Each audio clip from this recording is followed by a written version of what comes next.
নমস্কার বন্ধুরা, উর্মিলার রান্নাঘরে অনেক অনেক স্বাগত জানাই। আজকে আমার রান্নাঘরে আমি দেখাবো হচ্ছে এই যে দেখুন, ওলকপি দিয়ে আমি আজকে বড় একটা বাজার থেকে মাছ কিনে নিয়ে এসেছে। ওই মাছটা দিয়ে আজকে রান্না করব।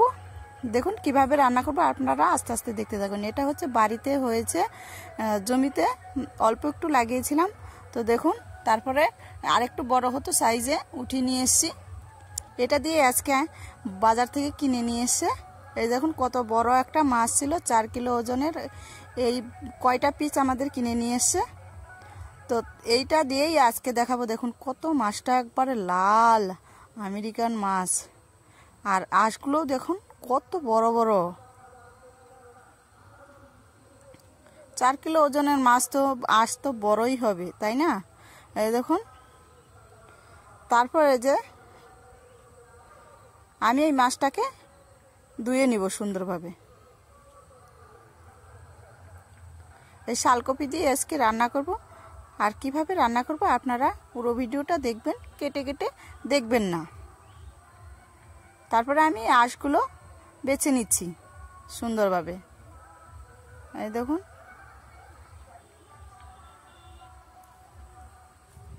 যেহেতু বাজার থেকে কিনে নিয়ে এসছে,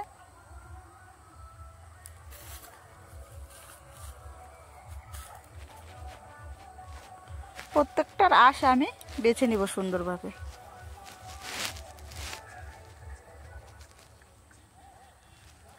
তারপরে এই যে দেখুন, মাছের কিন্তু একটা চর্বিও এনেছে, আর ধুয়ে নিয়েছি, তাও দেখেছেন কত সুন্দর লাল মাছটা একবারে। ওই যে সাইডে মাছের আঁশগুলো রেখেছি, আমার ছেলে খাবে বলে। তারপরে এই যে দেখুন, আমি ওলকপিগুলো কেটে নিব।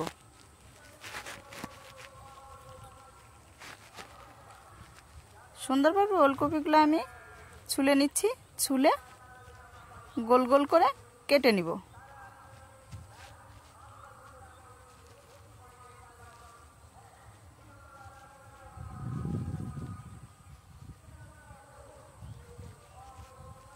তারপর আমি মাছ বরাবর একটা ভাগ করে নিলাম। এই দেখুন, এইভাবে করে কেটে নিব। গোল গোল হয়ে এসছে।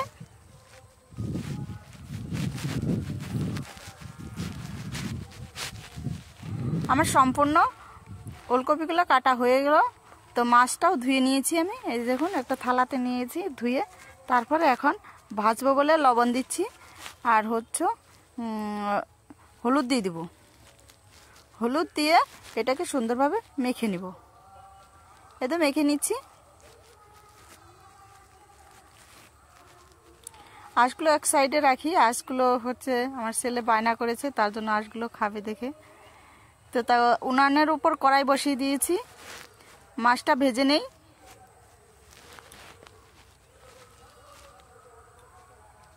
তেল দিয়ে দিলাম কড়াইয়ের মধ্যে। কড়াইটা গরম হয়ে এসছে, তার তেলটা হালকা নেড়ে চেড়ে নেব।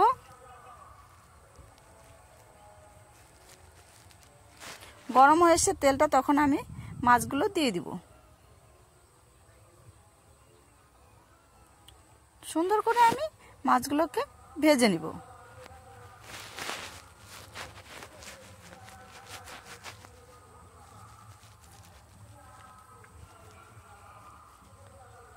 এই দেখুন, আমি সবগুলো মাছ দিয়ে দিয়েছি। এই পিসটা আমার ভাজা হয়ে এসছে। আমি এখন মাছগুলোকে উল্টে দেব।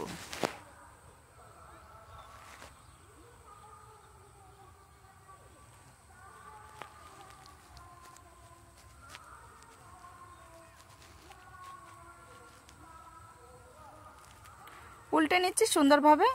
দেখুন, একটা মাছও কিন্তু ভেঙে যাচ্ছে না।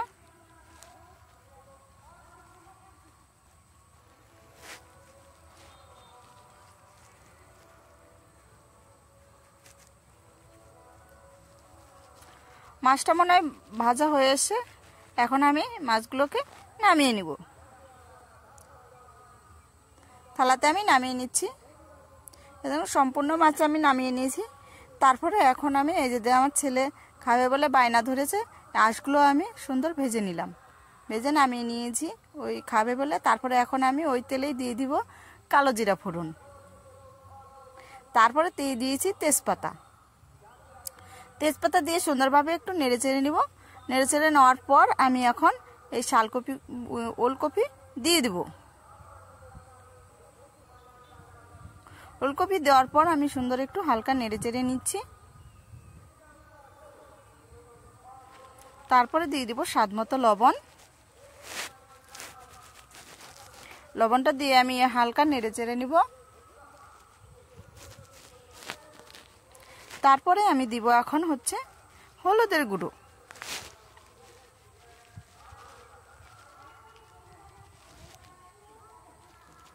এই রান্নাটা খেলে মাংস কিন্তু খাওয়ার ইচ্ছা করবে না।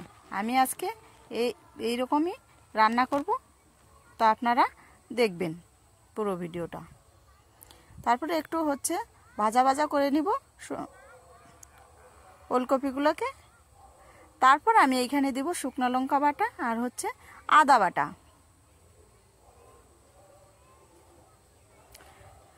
দিয়ে সুন্দরভাবে নেড়ে চেড়ে নিব।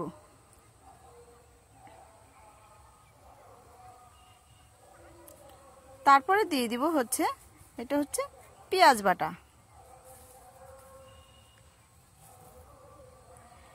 পেঁয়াজ বাটার পর আমি দিব হচ্ছে এটা হচ্ছে ধনে বাটা। তারপরে দিব এটা হচ্ছে রসুন বাটা। তারপরে দিয়ে দিব হচ্ছে এটা হচ্ছে কালো জিরা বাটা। দিয়ে এইটুকুই মশলা দিব আমি। তারপর দিয়ে সুন্দরভাবে নেড়ে চেড়ে নিব। নেড়ে চেড়ে নিচ্ছি।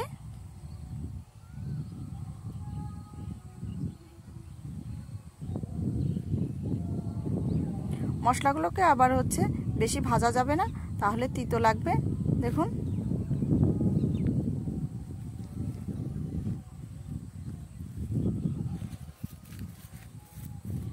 মশলা দেওয়ার পর আমি হচ্ছে 5 মিনিটের মতো কষিয়ে নিব ভালো মতো। এই দেখুন মশলা থেকে তেল ছেড়ে দিয়েছে, তখন বুঝতে হবে আমার সবজিটা হয়ে এসছে। তো তারপরে আমি দিয়ে দিব এখন জল।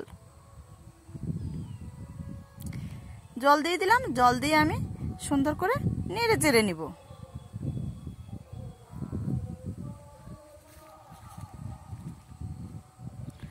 নেড়ে চেড়ে নিচ্ছি। এই দেখুন ঝোলটা আমার টকবক করে ফুটছে। প্রায় 10 থেকে 15 মিনিটের মতো আমি একটু জাল দিব। ফুটিয়ে নেব জলটা।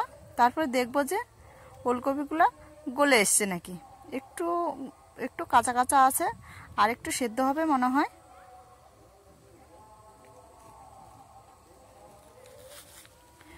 তারপরে দেখুন আমি 15 মিনিটের মতো সেদ্ধ করে নিয়েছি।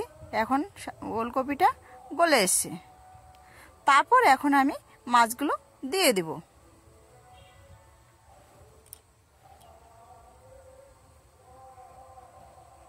বড় মাছের টেস্টটাই আলাদা। এখনই যেরকম সেন্ট বেরিয়েছে। তারপর সুন্দরভাবে মাছটা দেওয়ার পর নেড়ে চেড়ে নেব।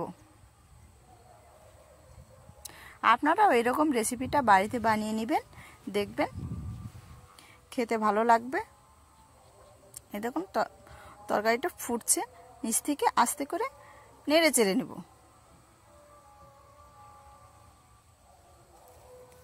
তারপর আমার যখন তরকারিটা হয়ে এসছে তখন আমি দিয়ে দেবো এখানে হচ্ছে ভাজা জিরা বাটা। আর হালকা 2-1টা হচ্ছে গরম মশলা দিয়েছি। একটা করে লং দিয়েছি, এলাচ দিয়েছি, আর হচ্ছে দারচিনি দিয়েছি। দিয়ে আর হচ্ছে ভাজা জিরা বাটা দিয়ে আমি এখন এটাকে 30 সেকেন্ডের মতো একটু জাল দিব। তারপরে এটাকে নামিয়ে নেব। এই দেখুন টকবক করে ফুটছে কত সুন্দর। মশলা দেওয়ার পরে আমি বেশি জাল দেব না, তাহলে মশলার সেন্টটা চলে যাবে। কত সুন্দর ফুটছে, তাহলে বুঝতে হবে যে তরকারিটা হয়ে এসছে। এই দেখুন কত সুন্দর ফুটছে তরকারিটা টকবক টকবক করে। তারপর আমি এখন এটাকে একটা গামলাতে নামিয়ে নিব সুন্দরভাবে। আর ভিডিওটা যাদের ভালো লাগবে তারা অবশ্যই সাবস্ক্রাইব, শেয়ার, লাইক অবশ্যই করে দিবেন। একদম ধরে আমি নামিয়ে নিচ্ছি। আর বাড়িতে যারা যারা রান্না করার ইচ্ছা করবে তারা রান্না করে খেতেও পারবেন। এই রেসিপিটা রান্না করে দেখবেন, একদম কত সুন্দর একটা কালার এসছে। এই রেসিপিটা খেলে মাংস খাওয়ার আর ইচ্ছা করবে না। এই দেখুন। আর সম্পূর্ণ ভিডিও দেখার জন্য অনেক অনেক ধন্যবাদ।